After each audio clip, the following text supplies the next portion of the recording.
over the course of these 18 months, these past 18 months in particular, some people said that we couldn't flourish working from home. And then those people and many others ended up flourishing working from home.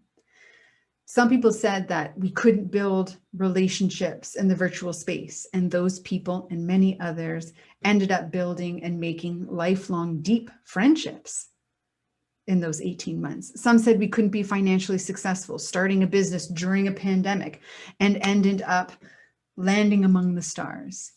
Some people maybe even said we couldn't develop levels of personal accountability and learning without being under a microscope of bricks and mortar environments. And we ended up completing courses and master's degrees and certifications and starting our own businesses.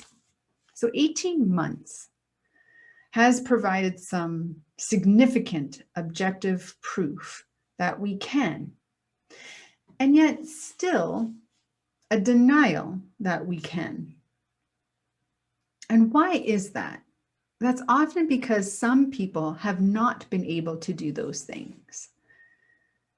And the truth around that is, yes, some people will be able to, some people won't be able to, some people can and some people can't. That's just the way it works. Motivation and aptitude. Because we're not robots. We don't all operate in the same way. The evolution of the workplace and how we work and where we work and when we work is to integrate the things that we have learned over the last 18 months into fluid workplaces in which every individual can thrive. And it would be really shameful to ignore the learning that we've had around that and attempt to return to a one-size-fits-all workspace environment. In a conversation with a client today, we dove into the self-perception realm of emotional intelligence, related to their aspirations for their career, which can sometimes feel like they're in conflict to their aspirations for their personal life. And what we talked about under self-perception is when we operate under fear and when we operate under comparison, what ends up happening is other people's opinions matter more than my own. And when that happens, I stop behaving as me and I start behaving as other people want me to be.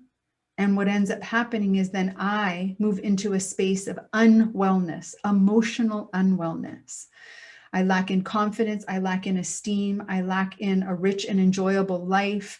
I lack in feeling well, and I lack in all of those things because I'm not actually attuned or in tune with me, my desires, my needs, my goals. When we think about the last 18 months, some people say they can or can't.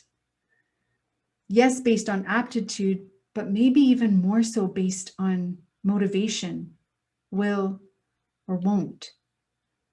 And when we think of our self-perception, that growth mindset of will or won't can make a huge difference in moving from can't to can.